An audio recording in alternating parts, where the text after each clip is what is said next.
should never have been, really. And when you consider there's 8 people, it's not that the 8 people didn't want to play together. You've got a situation of 8 people with 8 different managements, 8 or 9 record companies, 8 odd publishers, 8 managements, 8 lawyers, 8 accountants.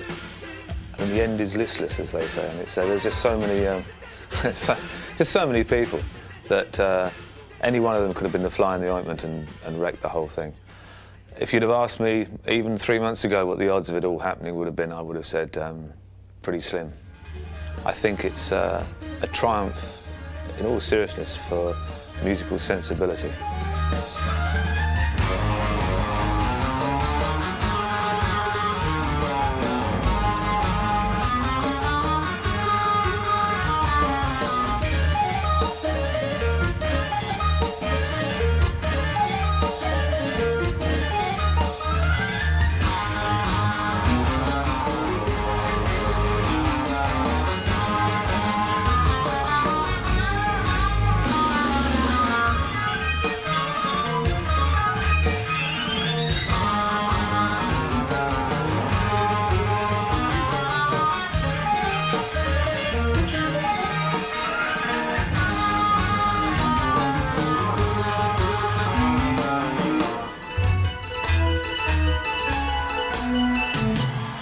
Yes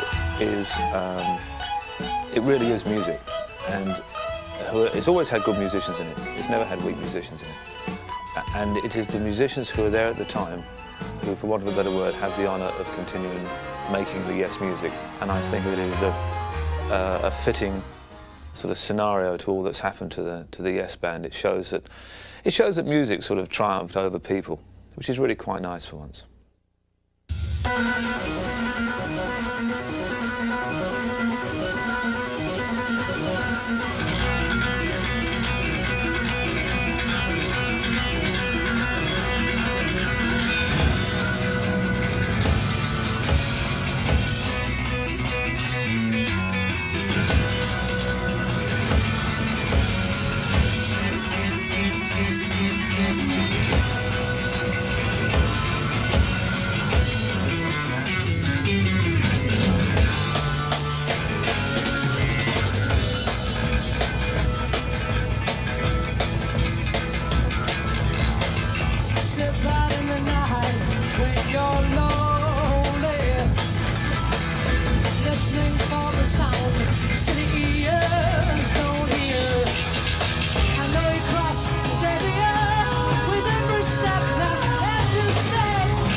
Well, as much as I remember it, Chris and John met in a club on Wardour Street. At the time, I think he was sweeping the floor, helping out the guy who owned the place or something.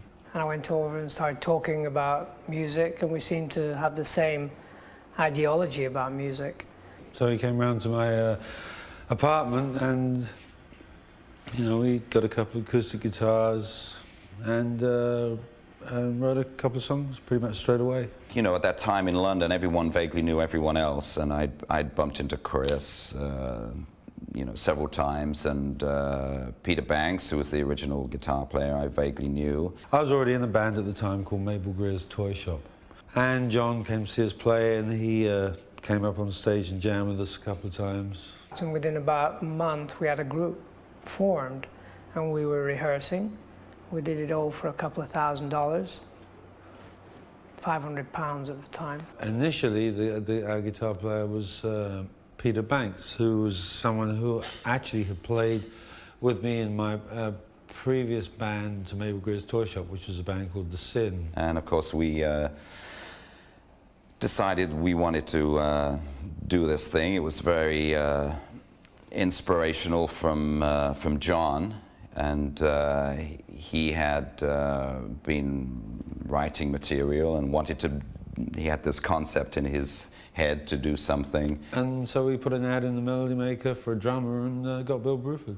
I think John called in response to my ad. I don't think I called in response to an ad by him. I think he recalled and then we met somewhere in Soho, and they had this real flash car, a little kind of Mini, orange Mini with black kind of superstar windows. Oh, they were very hip. John and Chris and I think, met that morning. We played that night at the Rachel Macmillan College, Deptford. And we played a Wilson Pickett tune called In the Midnight Hour for about 2 hours. So that's the kind of show that we had. We had a couple of songs that we had, and then Midnight Hour, you know? And we just pumped that, and we had a good time. The audience loved it. And I was thrilled that they could sing in tune and sing harmony. I thought that was great. This was going to be a vocal group. This was made clear from the start. We ended up 2 doors down at the Marquee Club doing our Tuesday night residency, and we started from there. Tell your mama, she'd only tell you that she told you so. The life you're leading, she won't believe the rest of the life we all know. My love was jazz, and I just thought I was joining a jazz group called Yes. I didn't realize I was joining what was to become a rock group, you know. That was fine. They were going to sing vocal harmony in the style of the Beach Boys and Fifth Dimension. I was going to play jazz drums, right? And away we go, and this would be great. We were just combining our talents and just doing what we felt came naturally rather than having an idea about where we were going. We just sort of like got on the road, you know, to somewhere.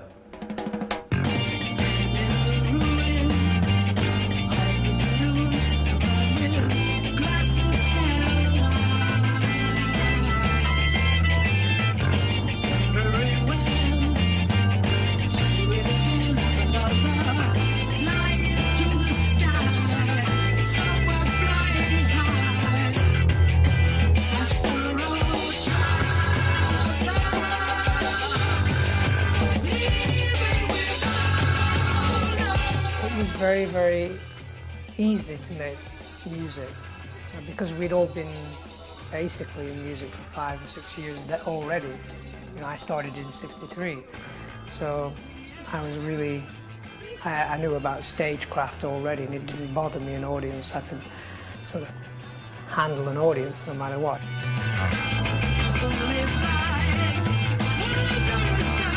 In England, we didn't have a strong musical heritage of rock or R&B. So we just took the whole thing and messed it up a lot. You know, but whole sections of classical music were lifted.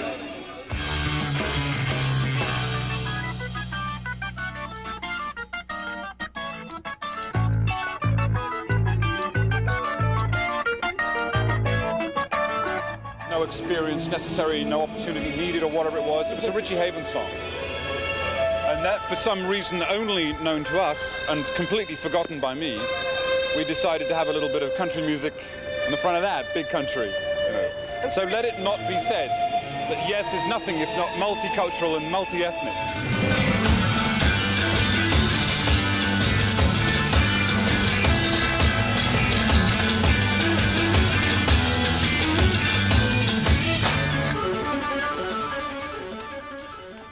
We perceived music to be more important than the individual at the time, and if one person wasn't pulling his weight, it would be better that he moved on.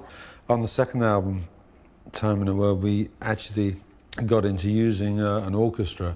Peter was very against the idea, and so you could tell that it wasn't going to be long before his musical taste was changing from the majority of the band. The ideology is that you're in a bus and you're going along a road, you're going along a certain path. And if you don't want to go along the path, you have a choice. We, in a way, got more serious about what we wanted to do. We'd recorded 2 albums, and I think then the next one had to be somewhat important. Otherwise, I think the record company was going to let us go. Each time we made an album, somebody got off the bus and somebody got back on. And it just happened that whoever got back on was more immediate to the future of the band. So we had changes. Steve Howe was the most important beginning of change, you know.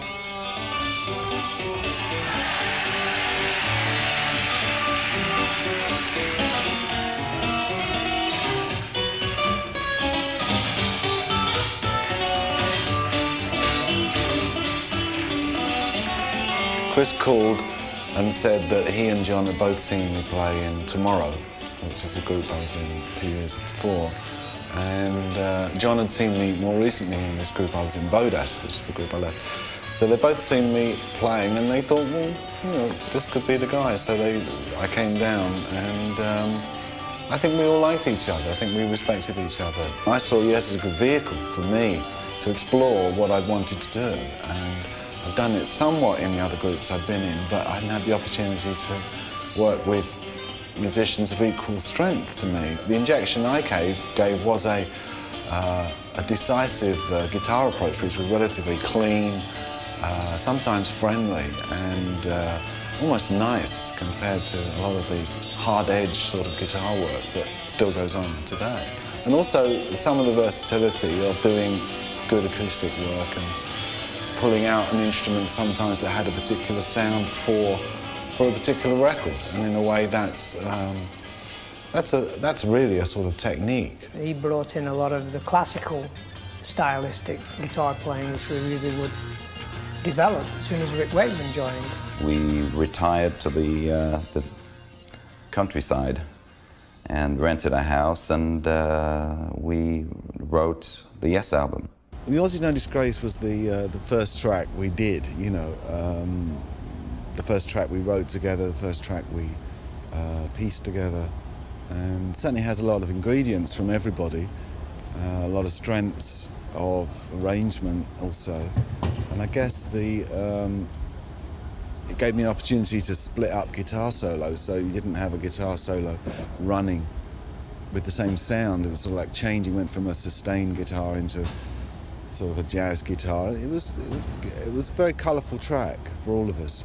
We spend an awful lot of time lifting material straight, wholesale, light sections of light classical music, bits of jazz, lots of Wes Montgomery. Steve Howe was into a Wes Montgomery, Jim Hall phase, always has been in that guitar solo on that tune. Lots of TV music, and as I recall, Yours Is No Disgrace, of course, is straight bonanza. Isn't it Lorne Greene, the guy with the snowy hair, you know, bum ba dum dum dum da dum dum, daga daga daga daga daga. We'd already done a track called No Opportunity Necessary, which is a Richie Havens track, and that used the fiddles from Big Country. You know, we must have been cowboy crazy. So this was No Opportunity Necessary Part 2, and we had the same bang, gang, gang, gang, here they come, bang, bang, gang. But once again, with no real definite idea of what the end picture was supposed to look like until we got there.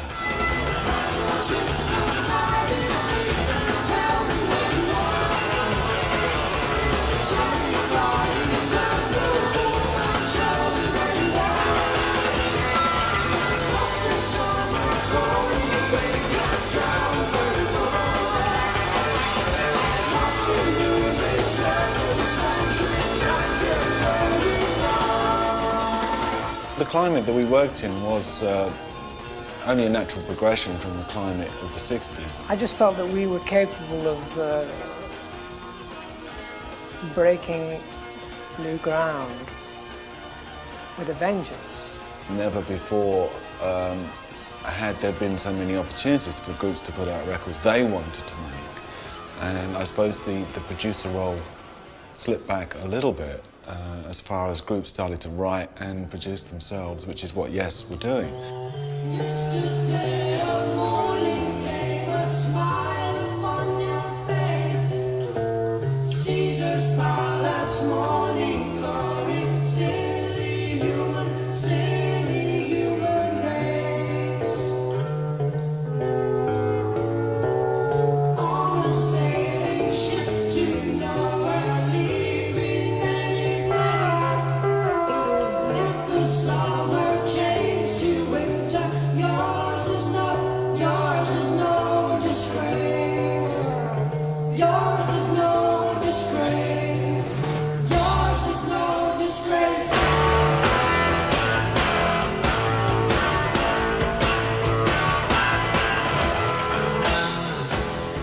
Those were more fertile times for musicians. They were allowed to develop something. It was complete musical control, not only in the choice of material, but also in the mixing and in the editing and in the running order and the cover. And record companies were run by people that liked records, like Ahmet Ertegun, great guy, loved jazz, has too big a record collection, makes a record company, right? That's what happens.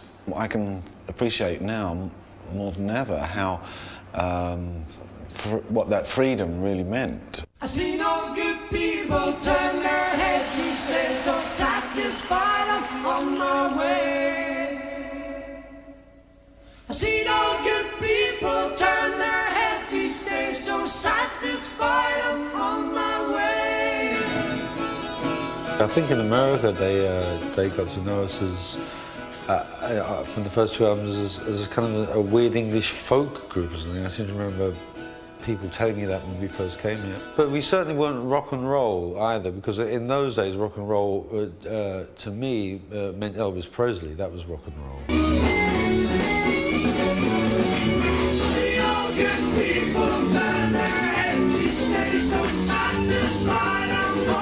And I guess it all started from there. It was a success in England and started the thing in America. We'd been together 3-4 years, and I think we played, we came back from the States and played a couple of gigs, and my last concert was at the Crystal Palace, actually. And then I went on to put my own band together. Yeah, it was a mutual thing, I wanted to do something else, they wanted to do something else. Rick appeared in the picture, and I had been working with the original co-writer with John, a guy called David Foster, who co-wrote some of the earlier tunes, and we'd been playing together and writing stuff and working with other musicians, and we'd kind of got this little nucleus of a band together. So it went from there.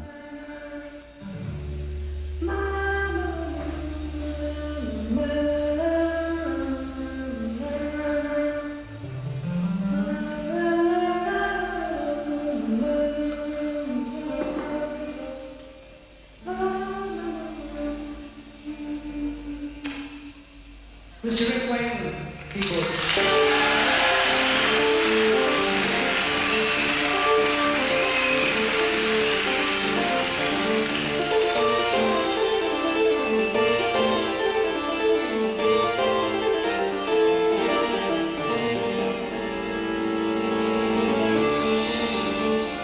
I was with a band called Straws, which I won't go into the whole history, but it was basically a folk band that had started. I'd tried to turn into electric folk and things. And succeeded to a certain extent. On the last Straws tour I did, we were supporting Yes. After we'd done the first half, I came into the audience and I watched the Yes set and was genuinely very impressed because they broke all the rules. I loved it. I handed in my notice with Straws, and I'd already done that. This is in July of '71. I'd come back from a session, a late night session that had finished about 2 in the morning. And I had an early morning session, and so I had to leave the house at about 7, so I was only going to get a few hours sleep.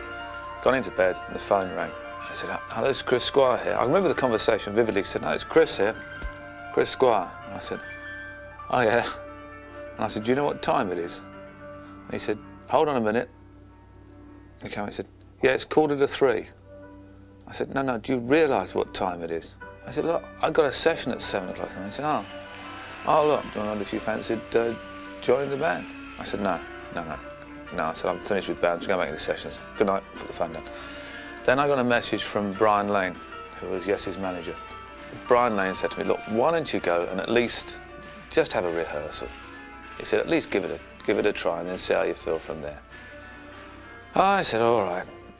So I went along at this rehearsal the following morning, and it was at that actual rehearsal that day that the basis of Heart of the Sunrise and Roundabout were put together. And it was a strange thing, nothing was really said, because it was suddenly sort of like 7 o'clock in the evening, and they said, well, that's the end of rehearsal. And Steve Howe couldn't drive. And I said, Steve, where do you live? And he said, Hampstead. I said, well, you know, I'd drop you off. And I said, look, I passed, literally, I live in Harrow, I passed by your door, and I mean, should I pick you up in the morning for rehearsal? He said, yeah, okay, fine. And it was strange, and so nothing really was ever said. I mean, that was it. I mean, the rehearsal, I mean, I'll never forget those rehearsals till my dying day. I remember Chris coming with the opening line of Heart of the Sunrise, and Steve having the initial da-dum-dum-da-doo-doo-doo-doo-doo, and I had, and then I threw in the piano bit, the din-dum-dum-dum, and then John had the, oh, this is wonderful. This is absolutely wonderful. Long distance run around, long time waiting to feel the sound. I still remember the dream there. I still remember the time you said goodbye. Did we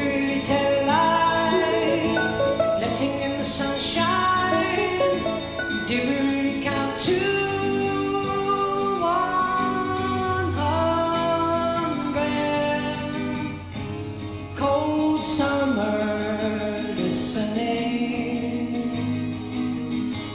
hot color melting the anger to stone.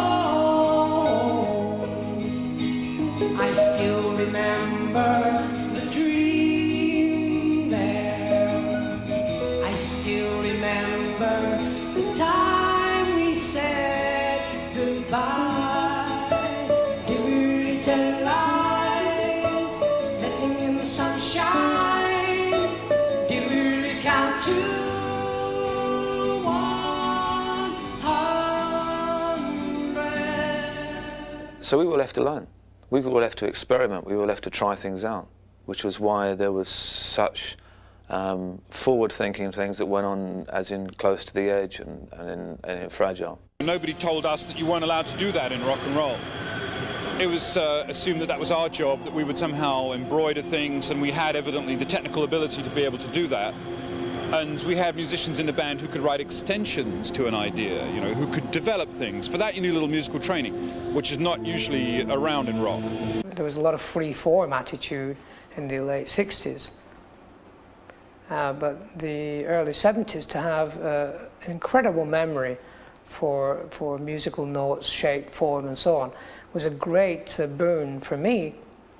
It made me feel like I was part of something really important. We as a band were very lucky, because not only did we have some talent as a band, and the people who were in it, and the writing talent, we also had the support of people who were around us. A lot of the time, I feel, because of the fact they didn't understand what we were doing. You couldn't stick Rick Wakeman in just a rock and roll band, or Steve Howe. They had more going for them. And Chris, especially, his work with Bill, if you listen to Fragile and Close to the Edge, is immaculate. He had very high frequencies coming out of the bass. He was always playing somewhere up here rather than somewhere down there. And the bass cut very cleanly. In the days of poor amplification, that meant that I, in order to get my snare drum to cut, had to get the higher frequencies out of my snare drum. So I tended to play rim shots, which make the thing go pong, you know, to try to cut through. We were after to try and get as much emotion into melodies, into making the full use of a melody by doing key changes, by doing rhythm changes, by changing the notes around, chordal structures underneath it, getting the most out of it, working very much on a classical principle. It certainly epitomises a time. Obviously, Fragile is the time, and it's that time that our creativity got so high. We all had our own tracks on Fragile, which allowed us, you know, to taste that freedom to do a track any way we wanted it.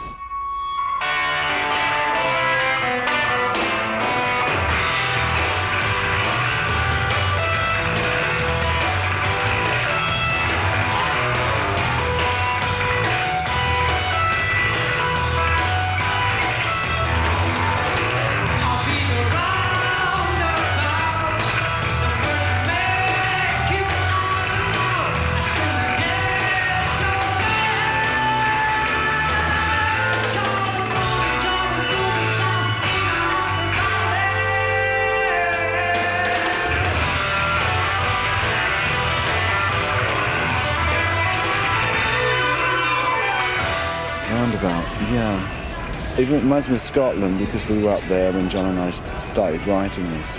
We knew even then, John and I, as a team, we would listen to the other guys, what the arrangement, new ideas that they would bring in. And so it got to be quite an expansive piece.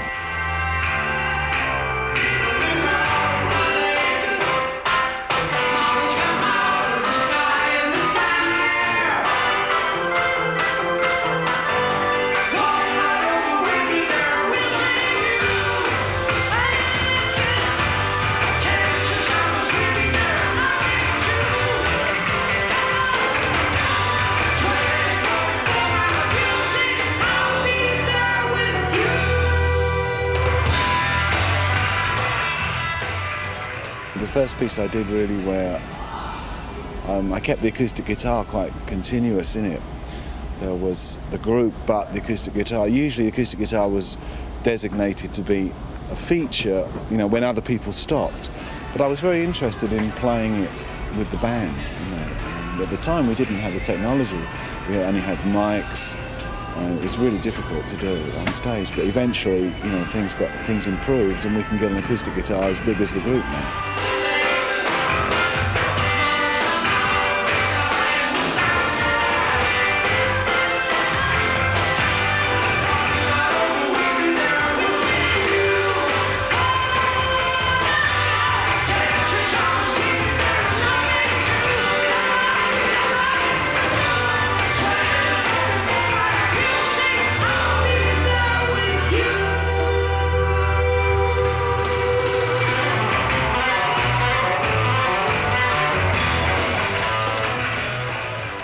We just played anywhere and everywhere. It was the days when there was 4 on the bill, and we were given like 20 minutes to play a set with whatever gear we were allowed to manage to get on stage.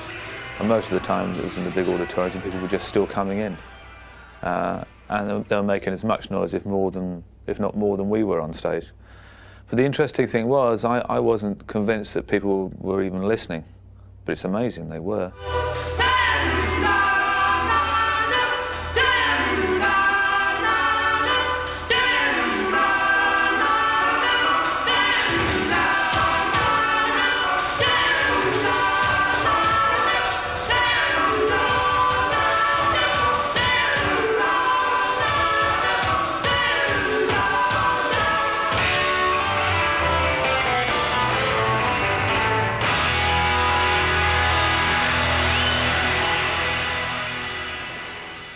Funny enough, we started to, I think of it as like hedge your bets ideas. Somebody plays something, and you hear it, and if you like it, you start sort of scanning what you've been playing recently and think, well, I think if I changed the key of this thing and put it into that, you know, maybe that's the same tempo. You start hooking ideas together very tentatively. But funny enough, that is the basis of composition, is that you take, you know, you hedge bets. You think that something might work. And if it doesn't, you scrap it and put something else in.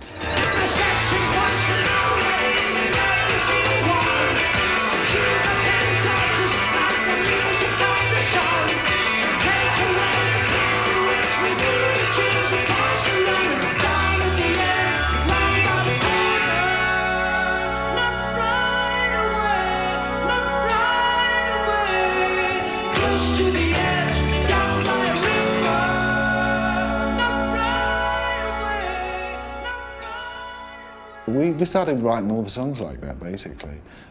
Or taking a very simple idea and then adding other layers. Everybody had to be melodic. The bass was melodic, the guitar was melodic, the keyboards was melodic. Even the drums, bless his heart, Bill, is somehow hinting all the time at melody and not just rhythm, because in fact what signifies a lot more 80s Yes music is the emphasis on rhythm, but in the 70s the emphasis was really on melody and how to plateau that melody. Getting over all the time I had to wear it, leaving all the changes far behind. The tension, to find out. By the time we moved into Close to the Edge, for instance, we were putting together Close to the Edge like 3 minutes, 1 minute, 2 minutes, 5 minutes, 3 minutes, 2 minutes, 1 minute, 60 seconds. Editing, getting the scissors out and editing pieces of music together. If it didn't fit, you try another piece.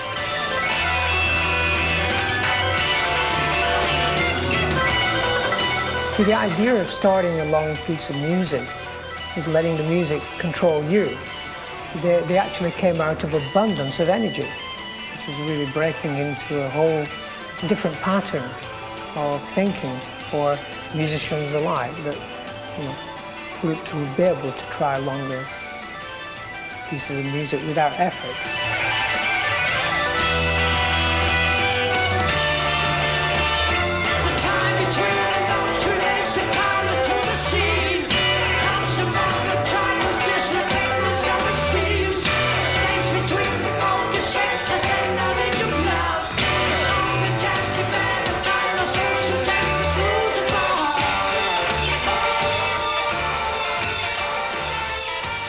It was golden days. It was fantastic. Albums like Fragile, albums like Close to the Edge. We did lots of things that went wrong. We tried things. We were probably a little pompous in places. Everyone had an idea, so the songs tended to grow in order to encompass everyone's ideas. Success through freedom that an artist can find when he isn't swayed or rearranged after the event. So, bravo the 70s.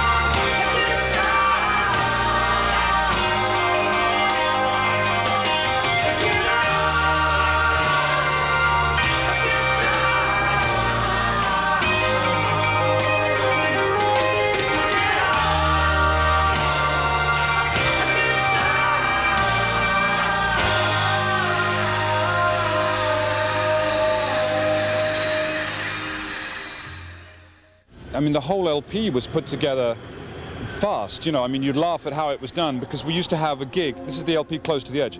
We would have a gig we go into the studio on a Monday or Tuesday and record the first quarter of a track, because we couldn't figure out what the next 3 quarters were, so we'd record that. Break everything down, drive up to the north of England, do a gig on Wednesday night, set the drums and everything back up in the studio and continue the track on Thursday. So all the sounds, for those of us who are not in the know, all the sounds therefore would change and everything was completely different. That's an unusual way of making records. You had Rick Wakeman and Steve and Chris really working very hard, and Bill, on arrangements. I could push the guitar up and somebody would push the bass up, and then we'd talk about it. Okay, you want to do that? Fine, well maybe we should plan this. And we really got the music, really how the group wanted it to do. Yes was a slow-moving organization with a lot of discussion. Democratic to a fault. We'd all gather around and discuss whether the next bass note should be F or should it be F sharp, and this took a while, as you can imagine. Being outside of the musicality of it, I could look at it as a whole and direct everybody as they went along. Not all the time, but I was able to help out when things got a bit sticky. From, say, Perpetual Change to Close to the Edge, there was quite a lot of different guitar work going on. And that was my work, that's my pleasure, as well, to do that. I like to do it with total control over the guitar picture.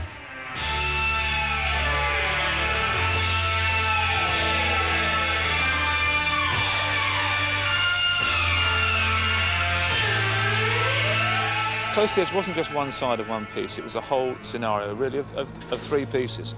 And I Knew and I is like a mini quintet sonata in a strange way. It has different movements which all go into each other. The object was of having a piece of music that was everything that the Yes critics hated us for and the Yes people, Yes fans loved us for, which was emotional.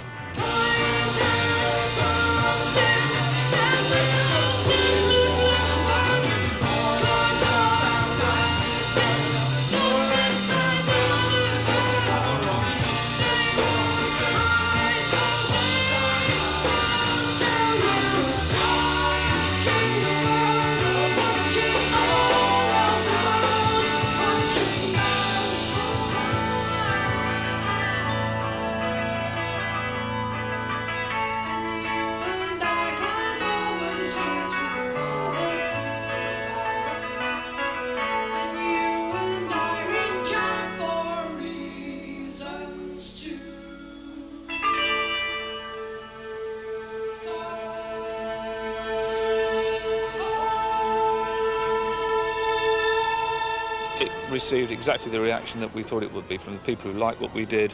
They thought we'd actually managed to achieve it really well within NU and I, and those who didn't like us just slated it to death. What the group seemed to sense was that to keep everybody happy was to keep involving people as much as possible, encouraging this writing, encouraging ideas to be implanted amid somebody else's ideas.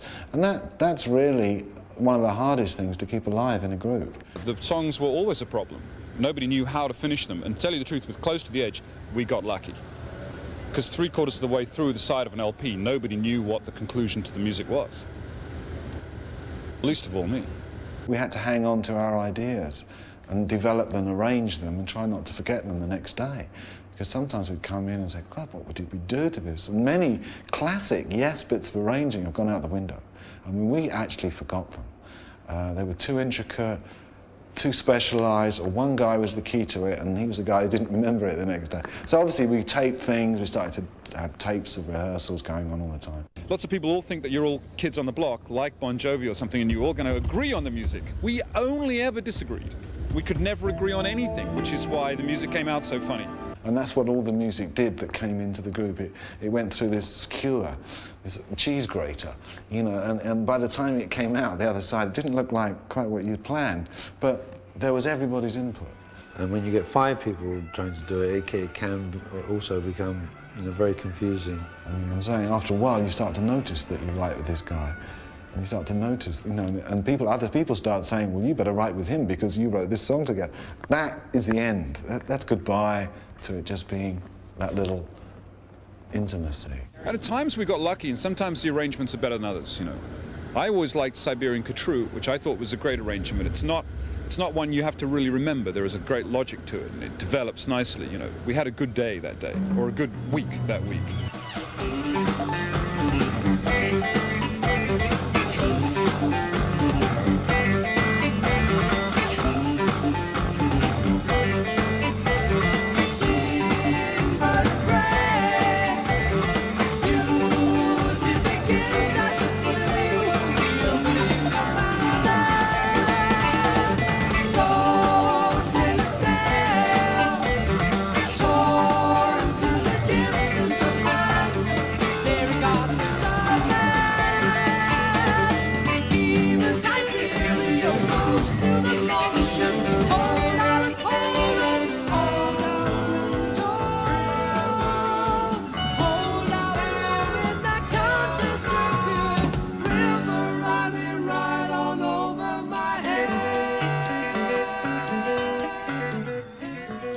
Yes was the real learning about the nuts and bolts of what we did. So we were all doing that together.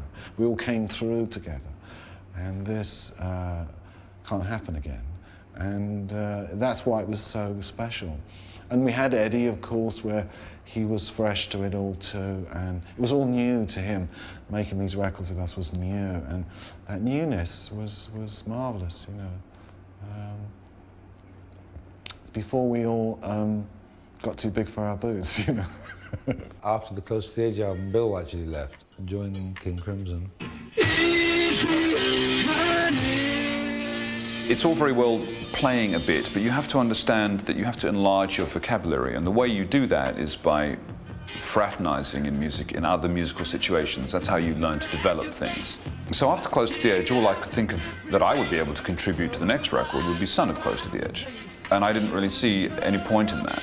He was lured away by Bob Fripp, as I said, because of Bill's sort of basic love of jazz. He was more interested in going that way. So that position became available. I told Robert I'd like to do that. He said in his inimitable style, "I think you're about ready now, Bill," in his pretentious way, bless him. And I thought I'd do that. But of course that caused a bit of an uproar. And people now in America 20 years later still ask me why I left, but I left for good musical reasons.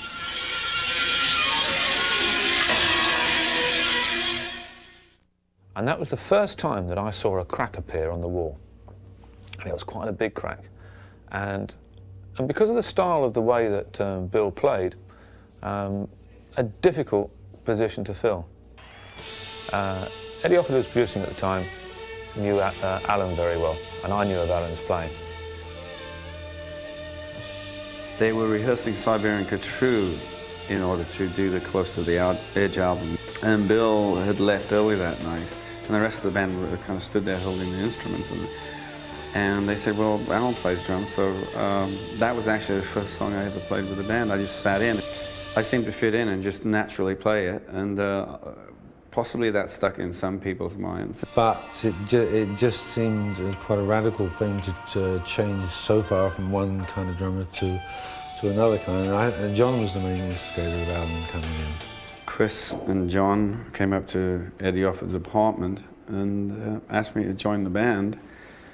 And I said, well, you know, there's a difference in styles, and basically we should each check each other out for 3 months, and which we did. And here I am 19 years later almost. I learned an awful lot from, in a way, having to adjust to playing with Alan. So in a way, fortunately, it broadened my own experience. Chris threatened to throw me out the window if I didn't join the band, number one. And secondly, as they were leaving, he said, oh, by the way, we have a gig in front of 10,000 people in 3 days' time. Can you learn all of the material? Alan came in and just did an unbelievable job. I mean, I have to say, I mean, he's a totally diverse type of drummer, to be totally opposite in every way, manner, fashion or form. And came in and played the pieces in his own style. I think it was one rehearsal before we actually went on stage. And to play things like Heart of the Sunrise and all of that kind of material at that time was very challenging, but everything seemed to work.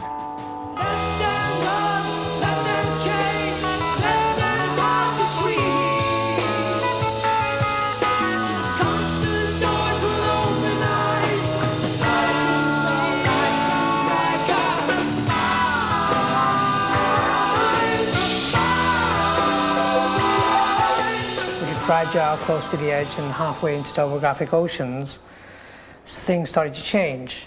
I think Topographic Oceans was a sort of meeting point of high ideals and low energy. When this idea of a few songs suddenly started to become bigger and bigger into Topographic Oceans, it daunted the other guys in the band. They said, well, you know, I think Rick was most unsure whether this was a good idea. Double album, 4 songs. In the middle of it all, there was me really trying to maybe force the guys into an area that they didn't really know about. But gradually, I think our excitement about the idea, they gradually thought there's something here, you know, let's do it. They weren't difficult to lead to the water.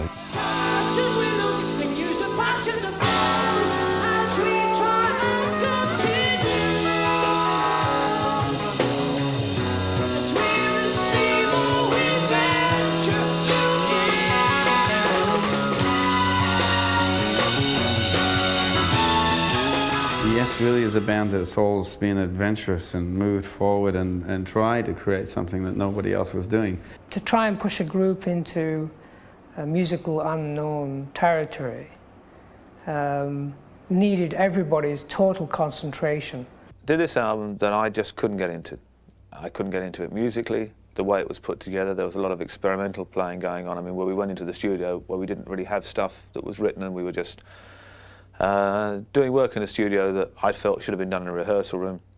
There were some strong, very strong melodies and things going around, but there was also an awful lot of padding and things that I felt were being bled to death. It wasn't just an album, it was an experience. We somehow worked in different ways. We had scenery in the studio. And we went for a big, major scale possibility. I think because I'd read somewhere that, oh, the next thing that Yes will do is put the Bible to music, you know. And I thought, right, suckers, I'll show you. We can do it. It can be done. Very often Eddie Offord was underneath the desk, playing with his little 1/4-inch machine, a Stellavox. And we'd come in and say, Eddie, where are you, man? Where are you? He said, I'm under here. Where's that? I'm under here. He said, what are you under there for? He said, well, somebody cut this edit out and I need to stick it back. It was just like a... It's like a lifestyle record. Call me my love, call me today, call me round. Travel we say, what do we choose, love June?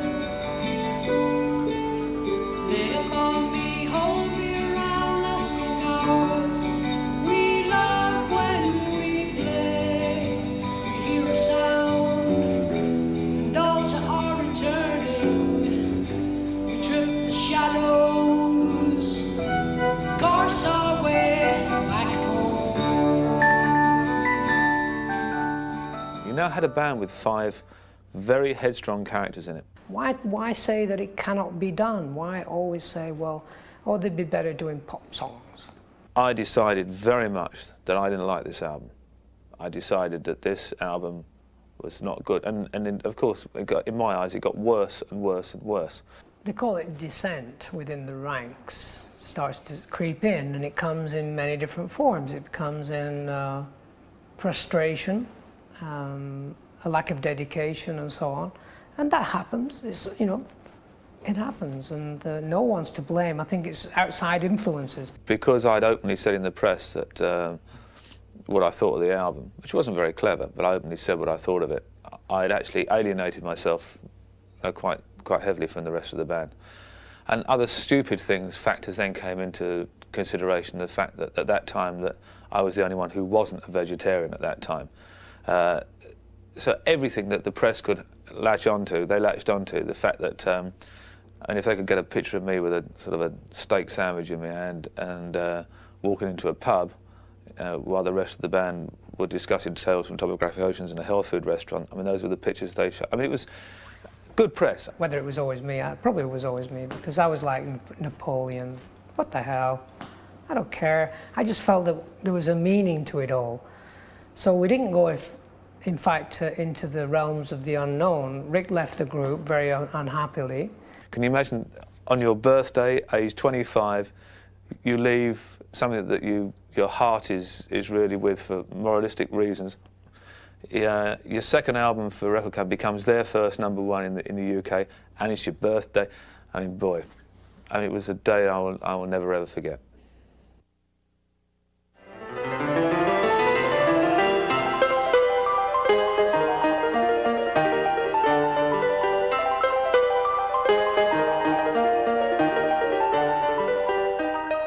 I don't think people were happy about it, but we set upon the task of creating a new album, which eventually was called Relaya. And Patrick came into the band, and it was a very short-lived period. But Patrick, I think it's some of the best work that Patrick ever did.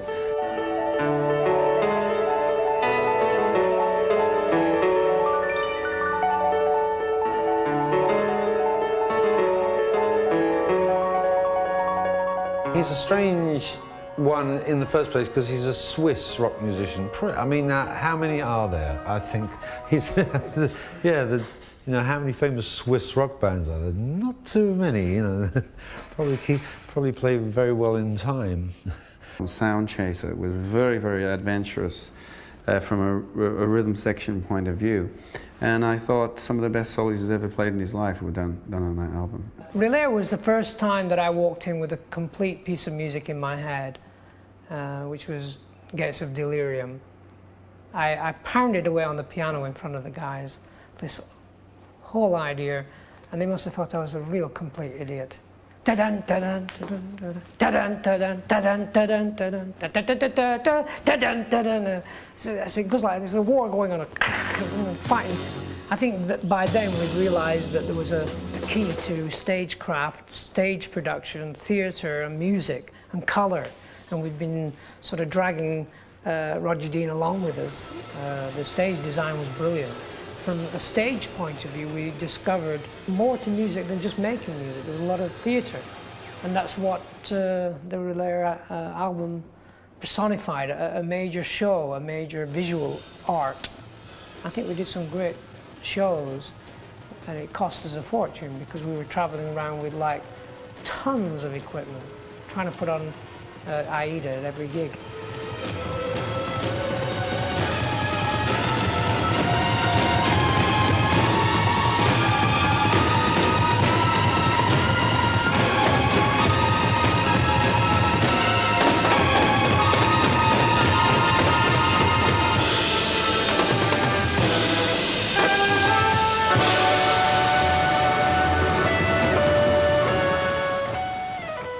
I said, guys, we're going to kill ourselves, we're going to ruin the band, and so we had the time off to do, everybody did a solo album, and it really worked.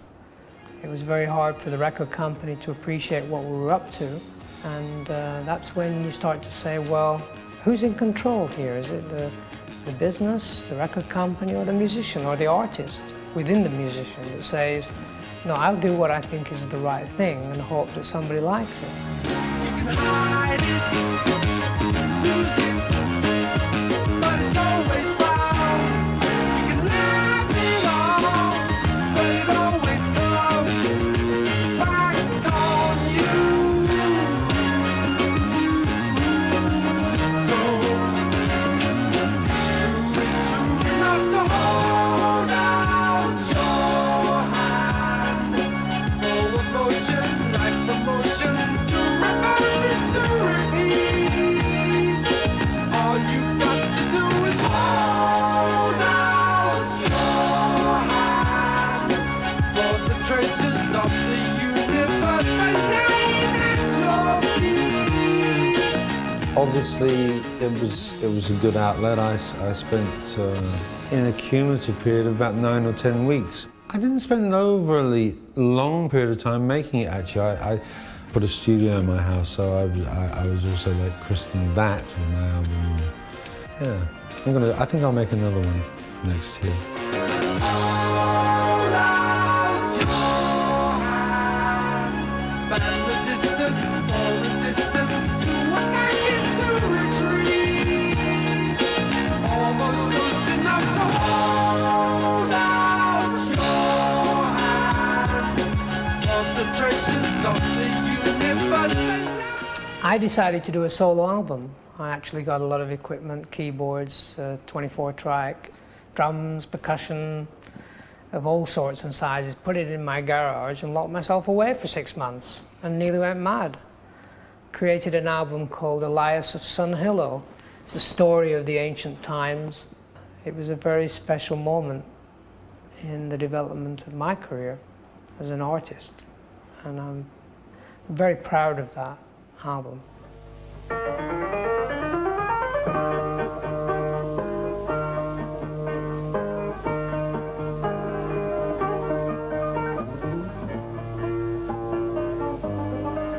I decided to attempt not to play anything that other people played in the rock field. I started to think of myself more like a guitarist, say from the 20s, like Roy Smack, who played all guitars, all kinds of instruments.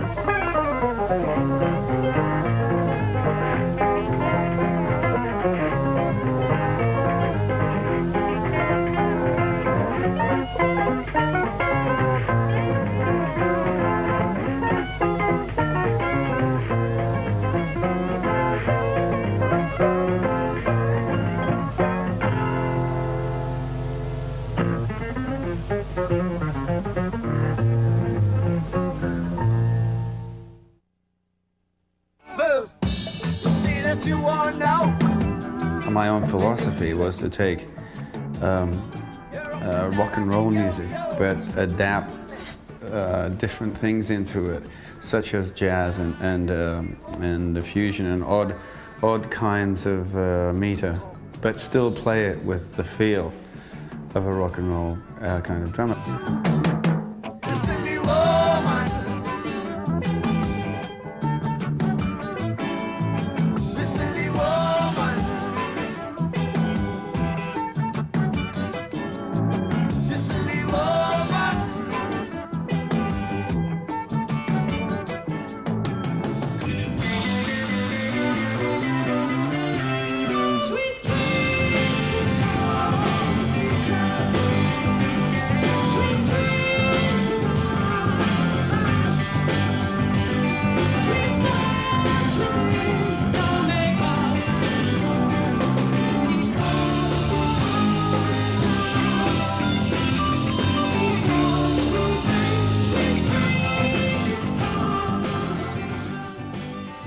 There was a sort of feeling that no one was in control anymore.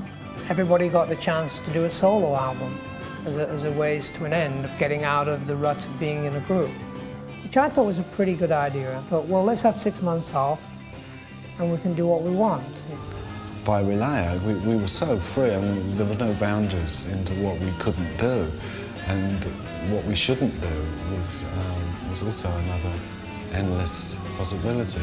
I think this then led to more difficulty, gradual more difficulty, because we all were learning so much We had to try and bend things to please people, and how, because we were all changing. People were buying, had already bought houses in England, and then they were going to leave and live somewhere else and travel around the world. So we kind of drifted geographically and drifted in a direction. So the direction just got good. When Rick came back and got on with Going for the One, it sort of ordered the group in direction. It helped to define the direction. I say, John. Yes? Tense up, control room. We're ready to do one. Oh, right.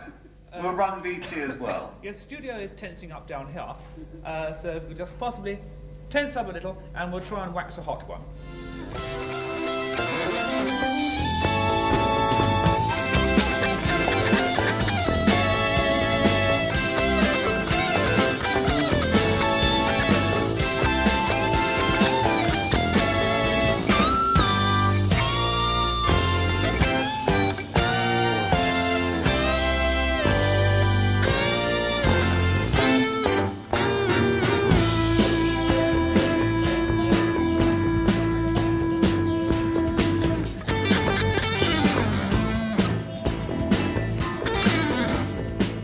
I shan't let the camera worry me now that I know that it is in fact on.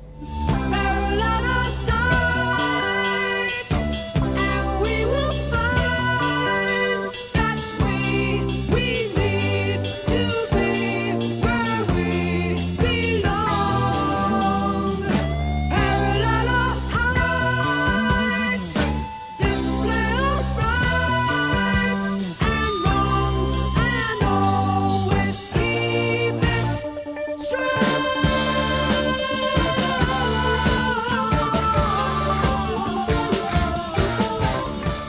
Can I just hear the new Mellotron sound, please?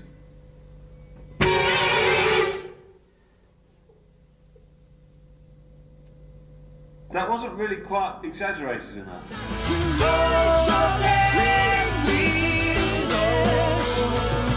After seeing all your sense of fear diminish, as you treat dangerous pure collection, as you throw away misconceptions, going for the one,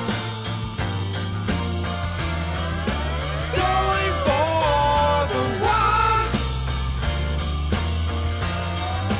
going for the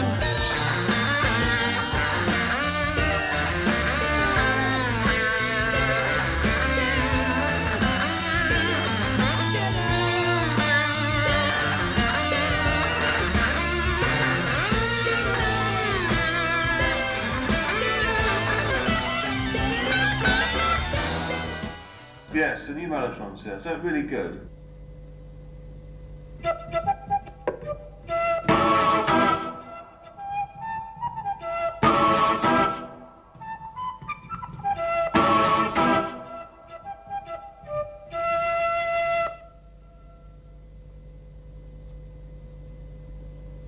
Can you bluff your way through that one?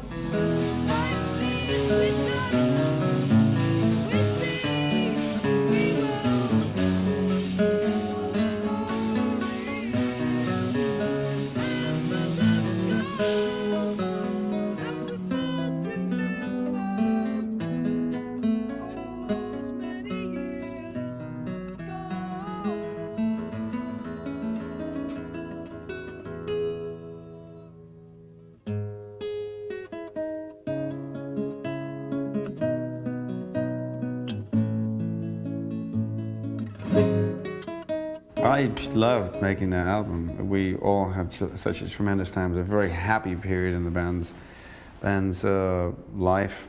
When Rick came back to the fold and was playing really great, I think there was some really creative moments.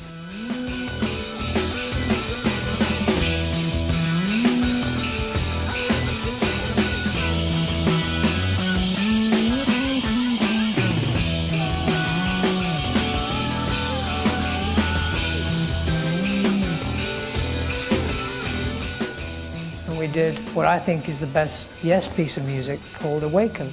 And it's a beautiful piece of music in structure and form, and it's got everything that I would desire of a group of musicians in this life.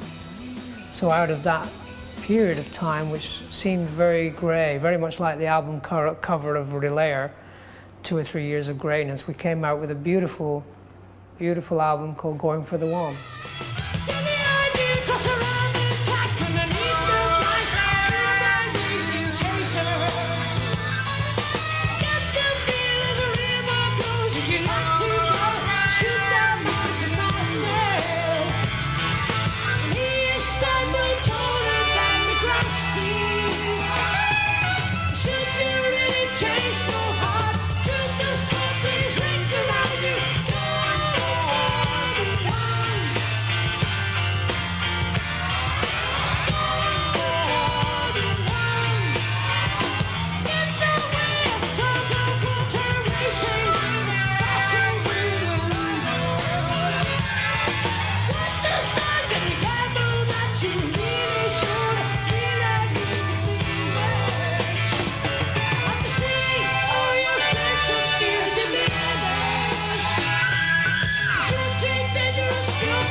Everyone was getting on really well, and we had a great time.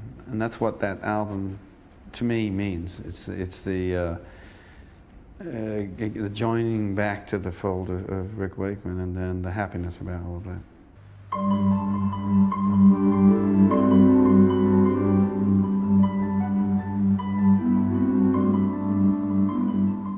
In November of 1976, I was booked as a session musician, in the same way, really, that Tony Levin was booked for Anderson, Bruford, Wakeman and Howe. And I remember after about 2 weeks, nothing had even been worked out what I was going to get paid. It really was an immaterial point, but I mean, I knew someday I'd get a session fee or something for doing it. I was just having a field day. It's just the same as it was, really, in Close to the Edge type of days, you know, fragile days. I remember thinking, God, it's just a bit of a shame, really. I feel more like part of the band than a session musician. Came to a situation where Claude Nobbs, who was the head of WA in Switzerland, threw a party, and we're all sitting around, and Brian Lane came over to me with Chris again. Chris is a unique character in as much as that he severely comes to the forefront when necessary, I think is the correct word. He is a very clever guy, apart from being a superb bass player. And they came and sat down one either side of me, I remember it quite clearly, and they said, well, we've got a situation. If we're going out on tour to promote this album when it's done, it's crazy, we're going to have to get somebody to come out and play your keyboard parts, and to be honest, it's going to be our job finding somebody to play the way that you play, so how would you feel about coming out and playing? I said, love to, yeah, it'd be great, yeah.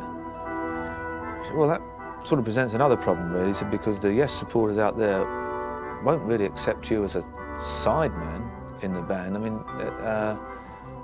so how do you feel about sort of joining the band again, really, as a full-time member? And anyway, we'd probably have to pay you more as a session musician, as by the time the album's finished, is what's left as a cut, you know? And I laughed. I said, yeah, loved it, sounds great. They said, so you're in? I said, I'm in. They said, fantastic. About half an hour later, this melody maker appeared, and there's the five of us sitting in Montreux, Mountain Studios in Montreux, and there's a headline over the top. It's got Wakeman rejoins Yes. And I went, oh, great, yeah, that's really good. And I looked at it, and it was the day before this melody maker. Somebody had come in from London, and they brought it with them. I said, yeah, it's great. I put it down, and I went, hold on a minute. And I said to Brian, I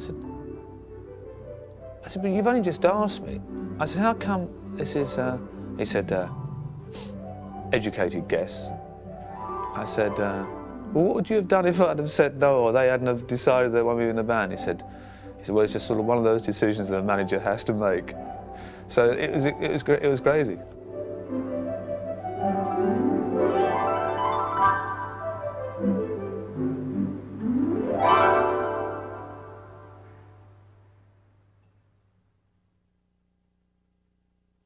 Because I'd done my solo album, I realized how dogmatic I'd become with the guys, and I felt that maybe the time had come for me to let them do what they want to do. And Tomato came out of that. You know, we used to come out. We used to come out into that. Yeah. But what we were talking about is there was a slow verse. Is that where you are? At the end of it, yeah. Is that where you were? We used up each other's energy, I think. You know, there was a refueling needed.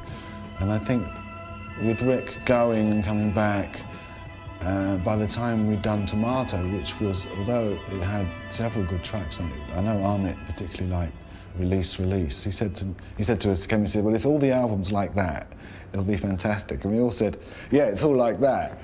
And of course, we never made albums that were all like one thing.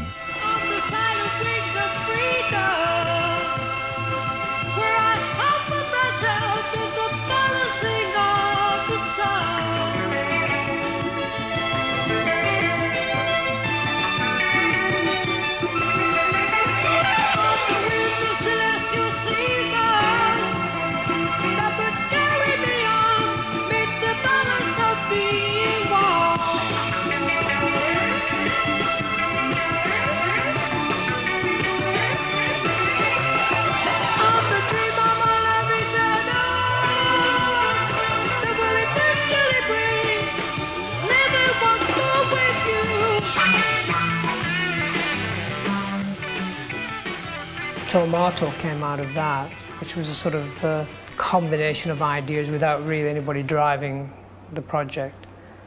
We didn't have a good producer.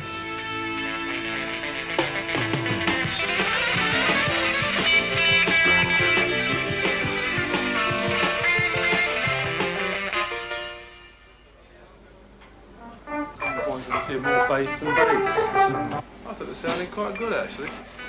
There you go. In some ways, it's not happening, is it? I thought that was quite happening up to that. Yeah, I enjoyed playing it. There's just a few magic parts in the original that are not there anymore. I'd happily do it again, but, you know, I happily don't want to sort of go on pressing for that situation. Shall we go and do it again?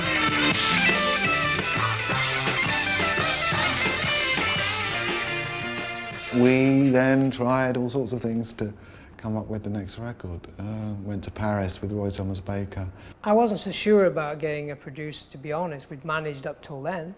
No disrespect to Roy Thomas Baker, but the band was unproducible at that moment in time. We just had this ridiculous time there where we just spent a fortune and had some great dinners and got very little done. That's the tragedy. There were some fantastic songs, great material, but the timing was wrong.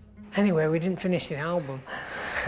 We were in Paris and it was a mess and there was too much partying, you know. John and I used to end up in the studio at 10 o'clock in the morning and to try and make things work. And it ended up, it was in my drinking days. I have to explain, I used to drink for Great Britain and the Great British Olympic team. I've been teetotal for 6 years, but I can remember the glory days. And John and I used to go off, not on drinking sprees, but almost to drown our sorrows, because we could both see that we felt this was the end of an era. We weren't like we were, you know, we were gradually losing more and more this sort of commune sort of feeling, because, you know, those early records were like very communal feeling. We got tired of each other, you know. There was no respect anymore and we were all tired. And John basically summed it up by saying, this is not how I wanted it all to finish. This is not the band that I envisaged. This is not how I wanted it. And I said, John, I couldn't agree with you more. So we decided that John and I would leave. Now, there were strange leaving circumstances here. Richard Branson, who owns Virgin Airlines, and is a good friend of mine, and I went to go roller skating at midnight one night with him and broke my ankle. As most people will know, even if they're not musicians, the ankle is a relatively important area for a drummer. But it was a kind of blessing in disguise, because I don't believe in music. It was as good as it could have been. John stuck by his decision, I stuck by my decision, and that was it. Chris Allen and I had got an idea about direction based on a guitar trio.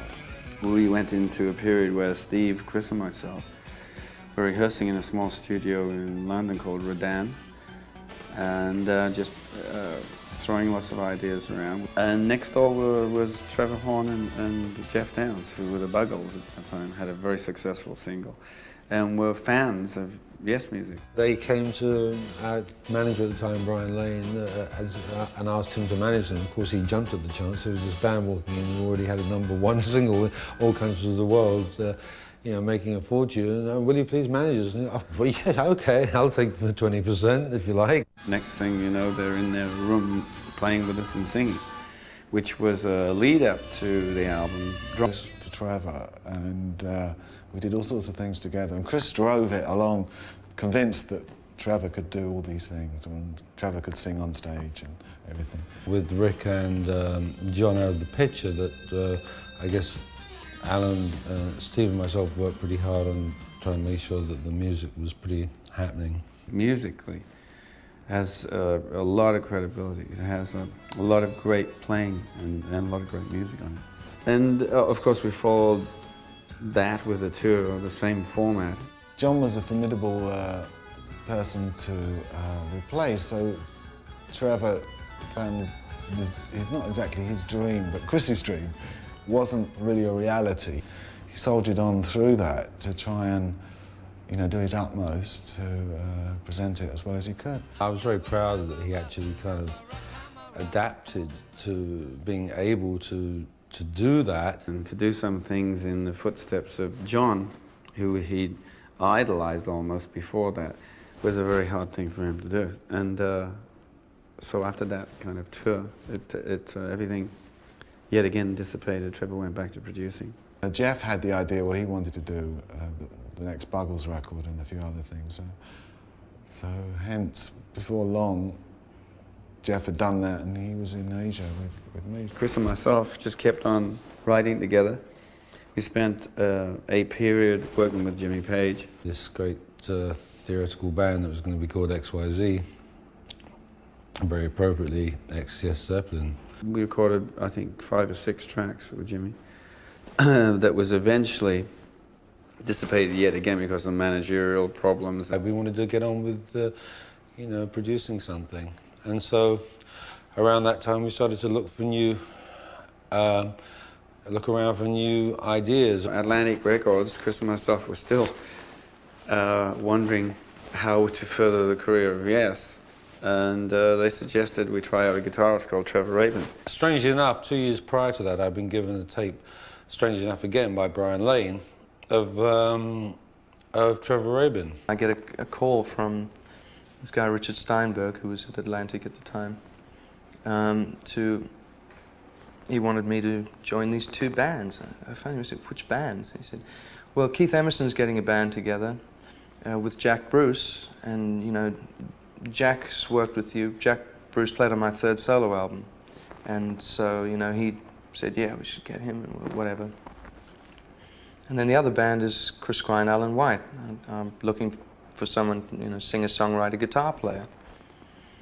And I didn't speak to Keith, but I spoke to Chris. And I said, what do you want to do? And he said, well, I've heard your tapes and, you know, I'm impressed, and I'd love to get together and see what happens. Alan and I met him. You know, we sort of just immediately got on very well. In fact, we went to my house and played down in my studio, and it was probably the worst jam that anyone's ever had, but it didn't seem to matter because we already knew we liked each other. It sounded awful, but it kind of felt good. It was kind of strange because the sound was weird, but I felt there was definitely a communication there. They just finished working with Jimmy Page. And I started working on some of the tracks they were doing with Jimmy, and redid some of the guitars and stuff.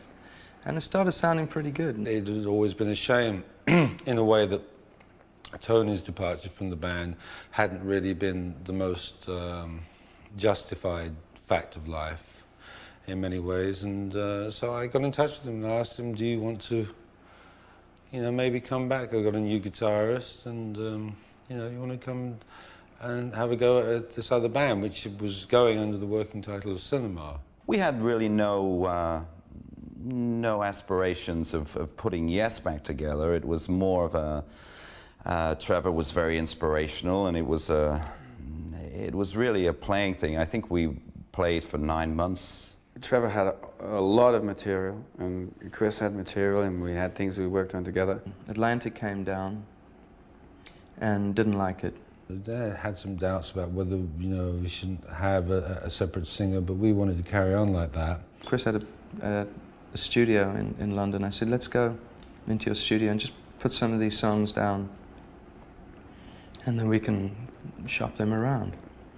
And we did that, and Atlantic heard the tapes and loved the tapes, and the deal went skyrocketing, and it was enough to enable us to do an album. We started recording the music with Trevor Horn.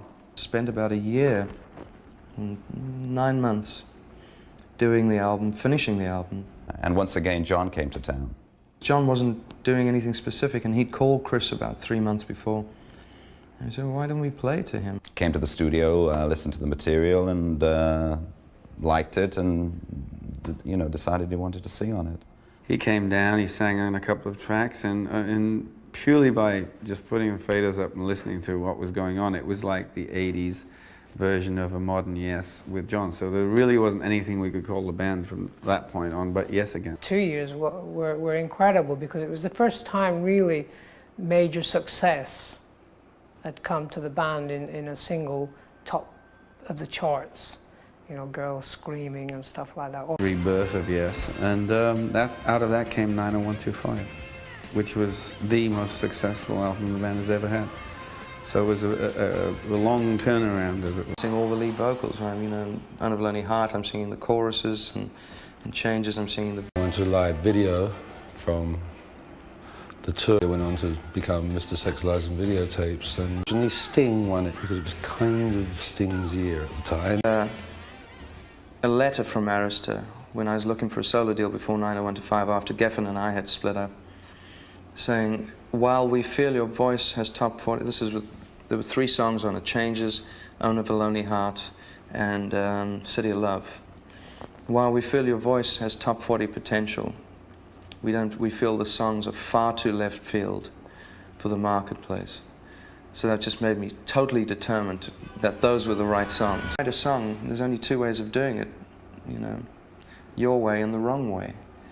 You know, and it's a very presumptuous thing to say, but I think every writer has that kind of thing when it's changed. It's like, no, that's wrong, but it's not wrong. It's very set, you know, whereas I guess it's easier for Chris because he comes with very set ideas on what he wants to do.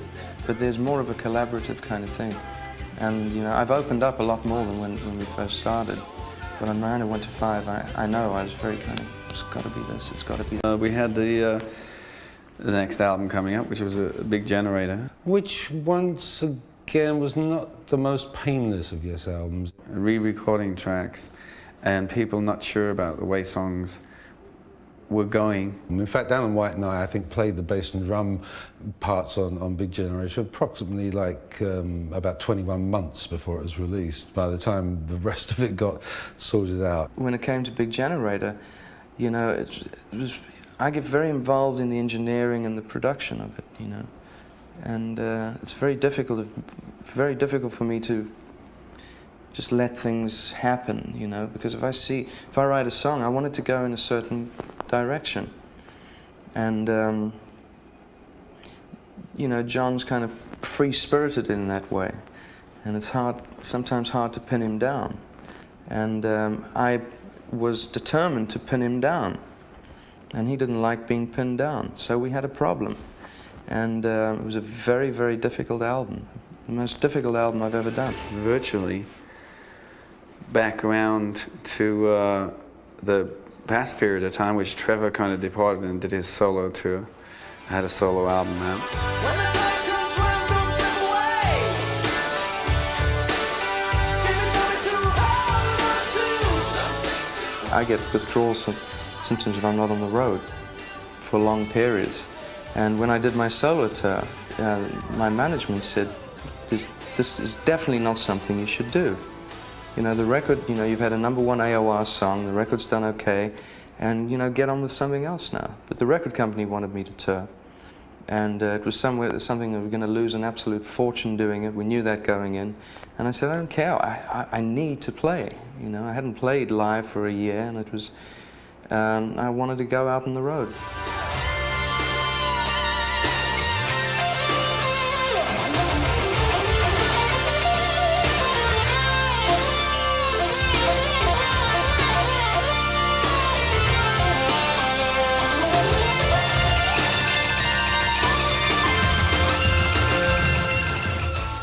We have been writing most of the time, Chris and Tony, myself, and of course John went away and did the AWBH thing through that period, after Big Generator, and up until the time I explained, whereby it really started to become common sense that something like this could be done to bring the whole thing into one package. CNN, Pensacola, Florida. Is this a rockumentary? I knew I was in for trouble when I saw your Dan Quayle watch.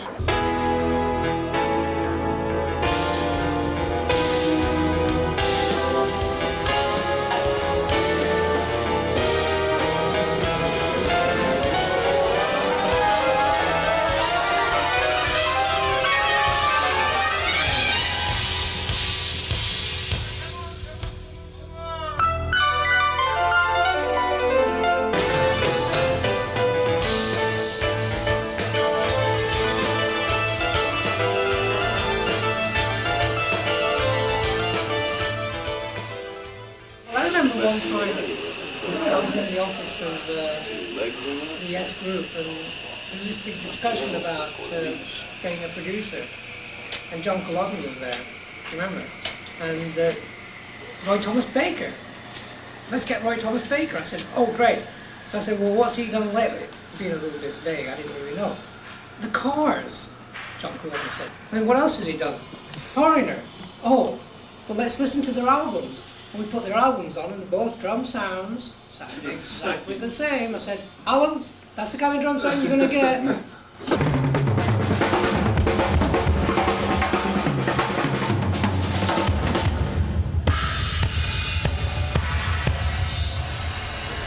Seemed to be working. Actually, I heard those tapes. And there was like this huge drum sound and a tiny little keyboard. I remember John used to sit in guitar. that room in Paris, and we'd be playing away down in this pit down in the studio, and John was up there painting pictures, and sometimes we'd be rehearsing a song, and John was singing a total other song in the microphone to himself, like right in the next song we're going to do. Right, another song, yeah. It was a slow experience. Yeah, that was good. Yeah. Picasso, Sol Picasso, lie still, a portrait, a man of the past. That's it. Yeah. A future secured by the stroke of a brush, curled around the warm feel of the paint that he trusted so well. Can you use that later? It's good, Larry. Yeah, I thought so. If I showed Coca-Cola, do you think they'll send me a few cans for nothing? Because nobody sends me sod all these days.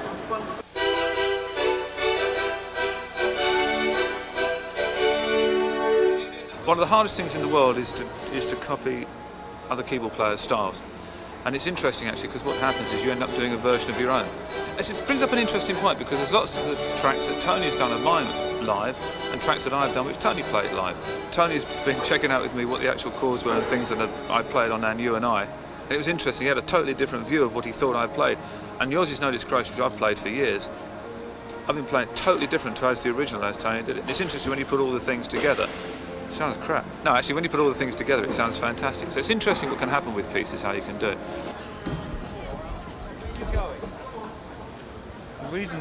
The reason it's so quiet, of course, is because if I had to tune 10 guitars and listen to them, it disturb a lot of people, disturb me. So you do them like with the machine, and then you just give them a little check when you've done it. I don't know whether this drill is bothering you or not, but here we are in an advanced stage of chaos at a live gig. First thing you have to do as a drummer is learn the music. And the music is all over the place, and happily the set list keeps changing. And I have to figure out how I'm going to read that in the cover of complete darkness with flashing lights. This is where we tune the guitars. If I don't tune the guitars, I'm out of here. This is where I get to hear Trevor scream at me. Nothing's working. It's a fun job.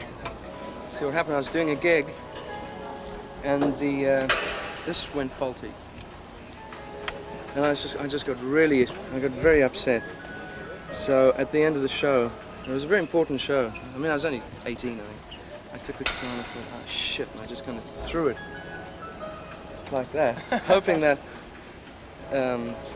who was doing his job at the time would catch it. He didn't catch it. You can see where it snapped along there. And I tried 22 different necks.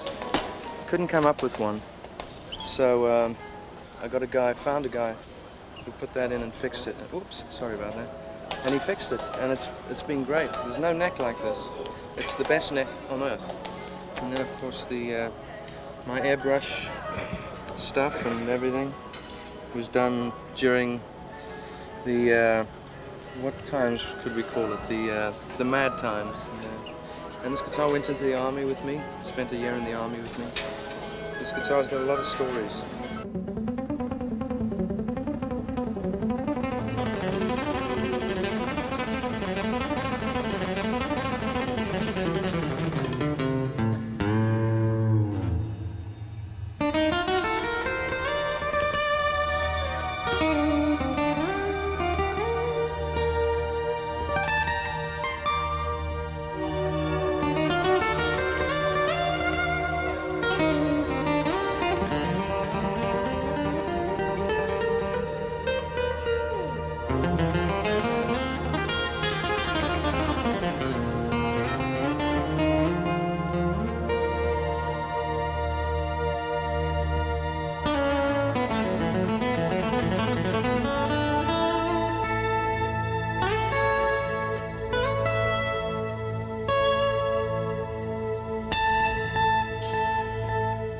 Primarily, I think John McLaughlin's been a major influence. Funnily enough, some time back, he was doing a Shakti tour, and some people had told him about me or something. I just moved to LA, and I can't remember exactly the story. The management phoned up because I think it was Al Di Meola couldn't make it at the time or something. So they asked if I would be interested in doing it, and I said, well, of course, it was a silly question. But I couldn't do it contractually. I wasn't allowed to do it. No, actually on this stage. Oh, on the stage, yes. My home is right down here. And your toilet is Alan White's drum kit. You can see where I live, right down here. In fact, I just swing off here like an ape. And this is my bed here. Very quite nice, isn't it? Let's keep it's a very lovely bed. It's a pretty nice bed, yes. Yes, it's a pity I have to share it with someone else. Yes, I know, but really? I'm hoping to move out soon. It's not going awfully well, is it? On the top, and then, That's no fair. I don't think I'm ready.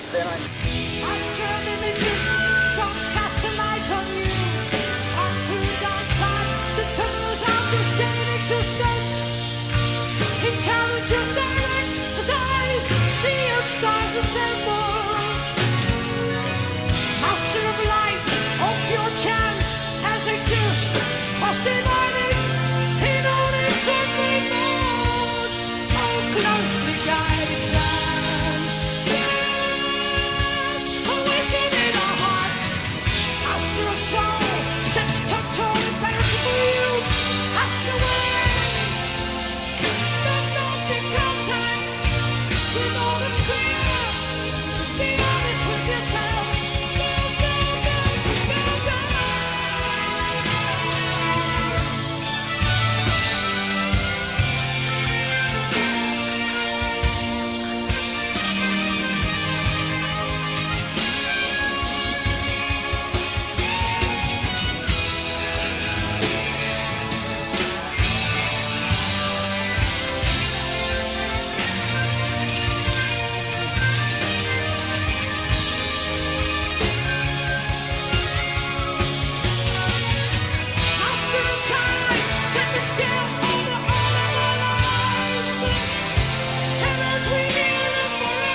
I was born in a musical family. My father was a great piano player and played for some of the big bands during the war years. Sort of somewhere between semi-pro and pro musician. He played piano in the style of Fats Waller.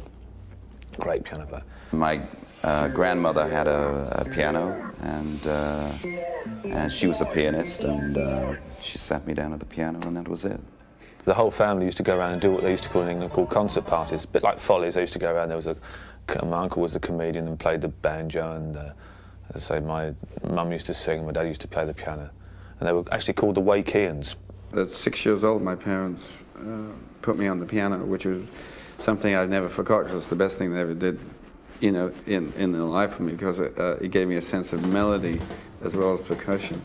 I think my sister had a boyfriend, and when I was about 10, she must have been about 14, 15, or 15 or 16 or something. And he gave her some brushes, you know, and said, if you play them on the back of an album sleeve, which used to be made of thick white card, you know, they sound just like a drum. So she passed them on to me and said, play these, they sound just like a drum on the back of them. So I learned to play with brushes first, then I got a pair of sticks, then I got a practice pad, then I got a drum. Then I got 2 drums. You know, now I think I understand kids go out and buy 17 drums at once. They noticed I was being pretty percussive about the way I played the piano. So my uncle persuaded my parents to buy me a set of drums as well as play piano. And after 3 months of owning a drum kit, I was playing in a band live on stage. So I was on stage at a very early age. Well, the first inkling of rock and roll obviously was the skiffle times. There was a guy in England called Lonnie Donegan. Just becoming aware of rock guitar and rock music generally was very, very powerful when Bill Haley came out with Rock Around the Clock. But not only Bill Haley, but then Presley and Little Richard and all these people. So that was like what we'd call a rude awakening, where I went, wow, this is really something I'm going to be part of, you know, immediately. Me and my brother, you know, we sang just like the Everlys and knew all the songs backwards way. My brother tried to look like Elvis Presley, and we were in a group, you know. So first song I ever sang was Come On Everybody, you know, Eddie Cochran, you know, and Look Here, what's all this? Here comes that girl again, you know. I was not a pop music fan at all. I spent all my early years singing in choir, and have been trained and ended up singing in Guildford Cathedral Choir, and also I sang in St Paul's Cathedral Choir as well. So my whole musical upbringing was through church music, really, English church music. At the age of 13, I came under the influence of older boys at a school, and the drummer was leaving the school. He was 17, 18. They were looking for a kid to train up to play in all the jazz groups. We played Monk, and we played Coltrane, and we played Art Blakey. And I grew up with the traditional British point of view that America was jazz, and jazz was America, and if you want to know anything about drumming, you study jazz, which is true, and what you do today. Well, I come from a family of musicians. My mother's a piano teacher, was a piano teacher. My father was the lead violinist of the Johannesburg Symphony Orchestra for 12 years. And my brother was winning every classical music competition in sight from the age of 7 on violin. And my sister's a classically trained ballet teacher, you know, I mean, so, and she's a great pianist. So I come from a kind of pretty talented family. It was just automatic. Anyone coming into that family was going to be a musician. It's kind of, it was automatic. I think they would have been thrown out if they weren't. My father insisted that I listened to all different sorts of music, everything from pop that was on the radio to bits of jazz to classical, to get a whole rounded view of music. He didn't want me to be blinking, but he said, I want you to do that classical training because that will give you the technique to be able to do everything you want. He said, that my boy, the classical technique will be your vocabulary. He said, a writer is only as good as the words that he knows. At the age of 5, I started piano lessons. I also started entering competitions and classical competitions, and the incentive for me to work so I can win them for my parents, they wanted me to win them. I wanted to win them because I was promised a Cliff Richard and the Shadows record if I did. I was playing in rock bands when I was 13, jazz bands, I played in pubs, anywhere I could play.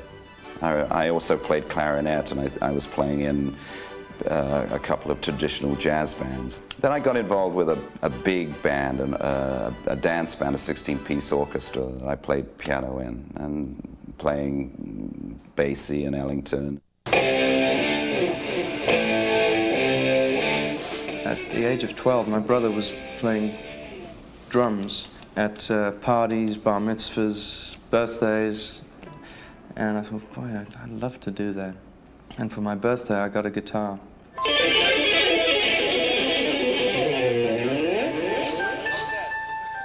Within 10 days, having never ever picked up a guitar, within 10 days I was playing in my brother's band.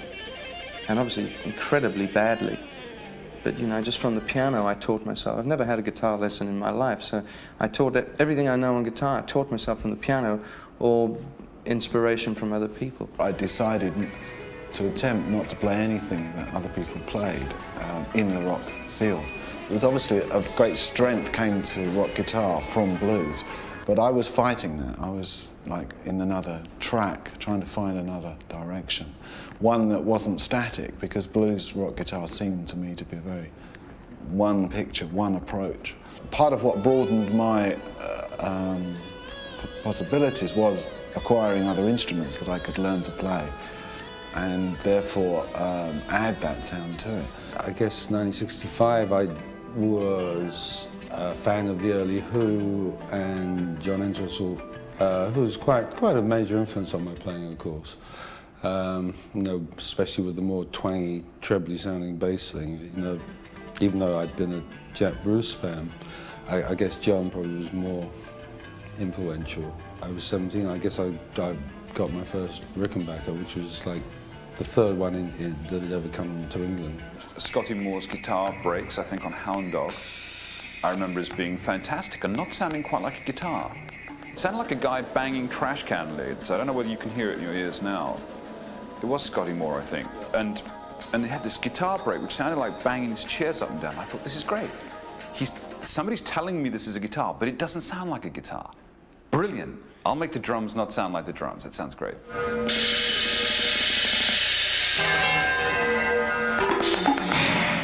What did it take to, you know, to be in the rock and roll business?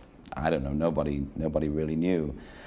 So I decided to, as many of us did, to go to art school till I was thrown out. As many of us were, I think. And I went to the Royal College of Music. I got, there's 5 major colleges in London. I was very lucky. I applied for them all. I got in and to all of them. I chose the Royal College. The college was a factory. It cared about music, certainly, but was turning out musicians for what? For a musical world that didn't exist anymore. It was turning out hundreds of musicians for orchestra, hundreds of musicians for work that didn't exist. And at that time I was sneaking off and doing sessions, which was totally illegal at the college. I mean, you weren't allowed to do it, but I used to do it. Because there's no way I was going to complete this course. I was doing sessions for people like Mark Bolan, David Bowie, all the Visconti sessions and all the Gus Dodgers. I was having a field day. And because I felt I was contributing something to music. I'd found an area where I could give back all that I'd taken from my wonderful music teacher and from my father, and even the small bits at college that I'd learned. I suddenly found here was something I could give. As soon as you can become professional, you're in the game, you know, you're in the chance to be, at that time, to have a record. But you didn't think about recording, actually, the early days. You just wanted to get on the road, get in the van and go to a different town and, you know, wow them out. Innocence, no answer to your breaking heart. If the situation sometimes falls apart, then in this ecstasy, charms are broken. No emotion falling through your arms. Morning, daydream, time.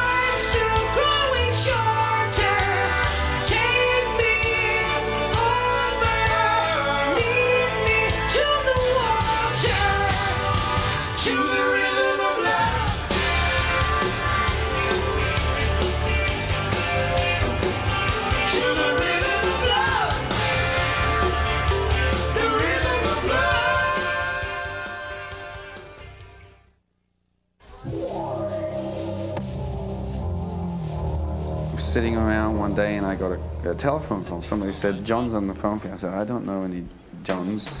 And it was a telephone call from John Lennon, who that I thought was a hoax initially.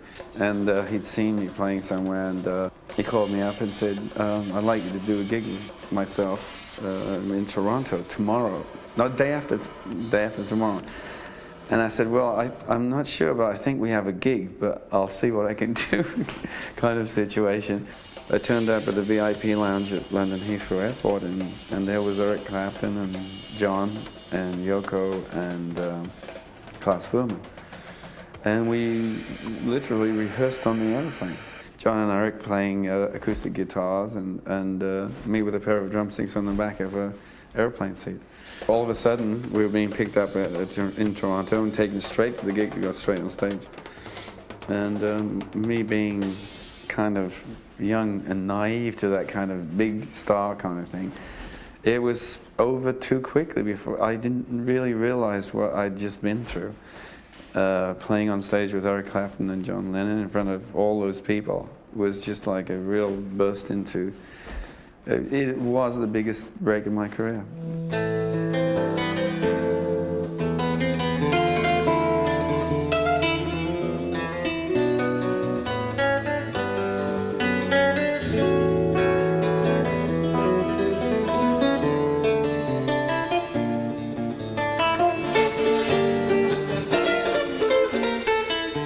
I've done a lot of different guesting appearances and projects, jumping on board a tour, doing this and that. One was back in that late 60s period when I got asked to be P.P. Arnold's guitarist. She was doing great at the time, and she wanted to go out and tour, and she got a tour date with Delaney and Bonnie, and this featured Eric Clapton, of course. And we went out on tour for a month around Europe. It was a very memorable time. I had no responsibilities, and I really had very little awareness of what I could do with myself, other than I was somewhat in demand.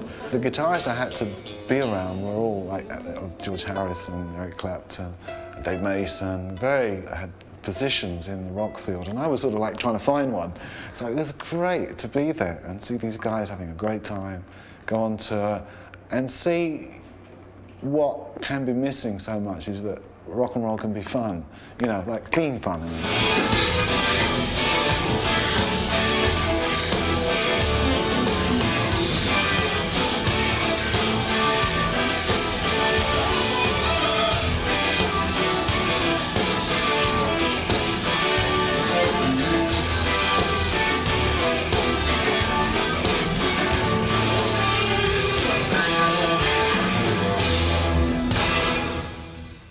When I started, I saw the birth of keyboards and was lucky enough to be part and parcel of helping to develop a lot of them. I can remember we had the problem, we were doing the stuff in the studio, and I was using quite a few keyboards, although there weren't many keyboards made at that time. They weren't made for the road, certainly. And there was no such thing as stands, there was no keyboard monitors or whatever. So I had to build these like tables, and I just plonked them all on top of each other. And I can remember Melody Maker at the time just running a front page purely on the fact that I was stacking up keyboards, and everybody thought I was just absolutely stupid. If I've given nothing else to the music industry, I will always have a small smile of satisfaction when I walk into pubs and bars and just see even old boys sitting at the piano with a couple of keyboards stacked up. You know, even if people don't like my music, you know, I contributed something there. The mic stand right over here. Now I'll be able to see how far you can working.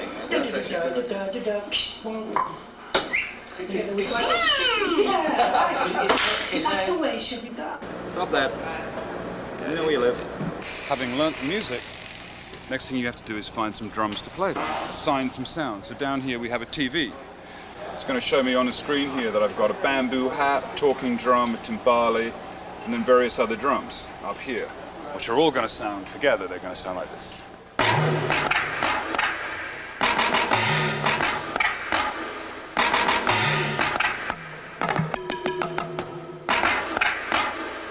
But meanwhile, up here I have the basic drums. Those kind of things. So that would be settled for that particular tune, which is called Lift Me Up. However, when you get to another tune, maybe you need different drums. You call up another drum kit for, let's say, the tune Awaken. And lo and behold, everything's changed.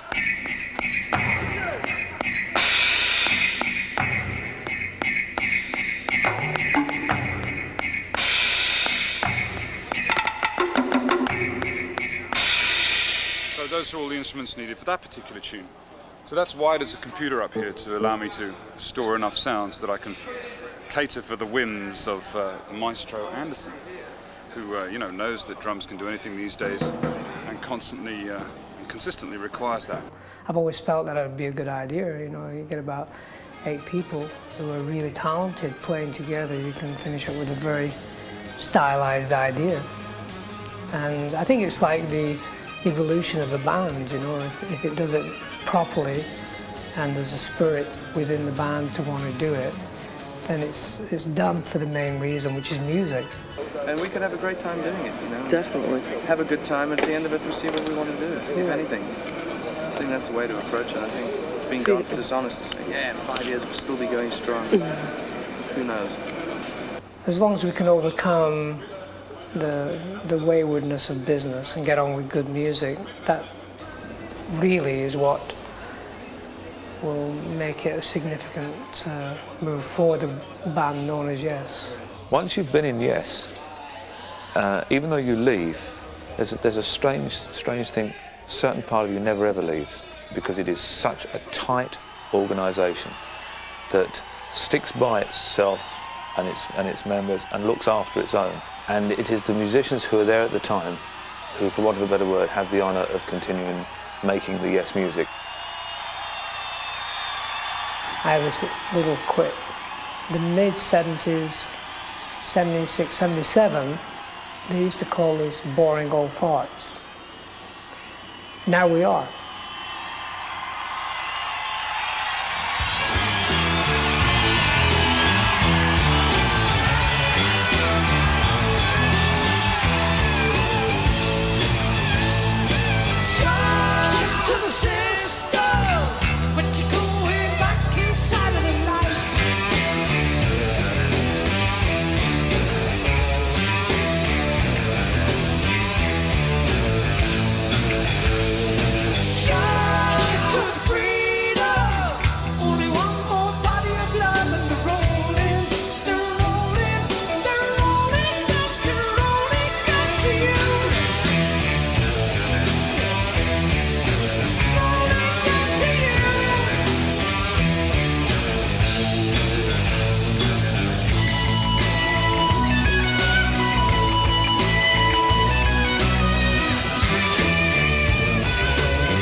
It became blatantly obvious to me when we all started playing together what a wealth of material that there is floating around, a wonderful wealth of talent, and nobody has anything they feel they have to prove anymore, so the music really overrides everything, and I think that will continue to be.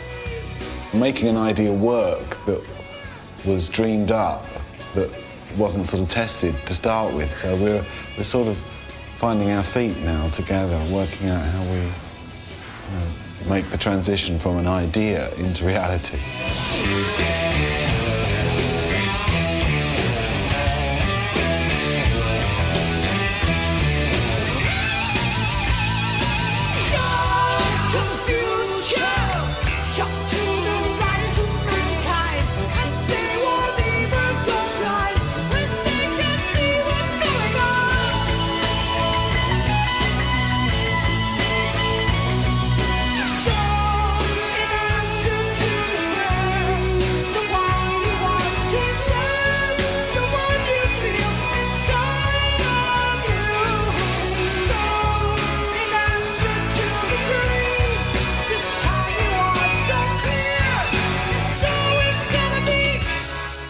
Yes, I would think is one of the few bands that I can imagine playing in that would have any interest for me at all. You know, but I'm allowing myself very happily to fall back towards a fairly creative musical environment. It sort of intrigued us, and we started to sort of knit it all into the picture. You know, we came up with a nice combination of the talents once again. Yes is a band that does not like to look at the horizon, like to try and see over it, into the future.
I have a strange suspicion that there could be a Yes in existence way after I'm dead and buried. And that might sound crazy, in the same way that there will be a New York Philharmonic or whatever, or Boston Symphony Orchestra. I really feel there's going to be a Yes way into the 21st century, and way after we're dead and gone, we might be just part of the history books.